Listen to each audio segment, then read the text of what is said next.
অনেক মেয়েরা মনে করো 4 লাখ 5 লাখ টাকা নিয়ে আসে 3 মাসে, মানে 20টি ইনকাম না। আর টিপস তো আছে, আর মাসে 3 মাসে 3 লাখ টাকা করে বেতন দেওয়া হবে। সমস্যা না, যেটা 40,000 টাকা ওটা আমি কাটবো না তোমাদের এখান থেকে, এটা আমি এমনিতে দিব ফ্রি হিসাবে। তোমরা এটা দিয়ে কেনাকাটা করবা, কারণ আমার সাথে যাওয়া, তার জন্য ভালো কিছু লাগবে, ওয়েস্টার্ন ড্রেস লাগবে, গেট আপ ভালো হতে হবে।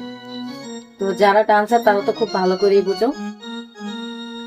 আগে আমি আরো অনেক মেয়ে নিছি, নিয়ে আবার 3 মাস রেখে তারপর বাংলাদেশে নিয়ে আসছি, আবার চলে আসছি। 5টা আমি আমার গেস্ট হাউস থেকে আমি ম্যানেজ করছি, আর 5 জন লাগে। তোমরা অবশ্যই আমার সাথে যোগাযোগ করবা। আর বিশেষ করে বলতে কি, ও জায়গা তো মনে করো যে একবারে মানে তোমরা রাত্রে 12টার পরে যে ইনকাম করবা, এটাতে আমি তোমাদেরকে জিজ্ঞেস করবো না, একবারে তোমাদের মন মতো নেই। সকাল ভোর 6টা পর্যন্ত তোমরা যা ইনকাম করতে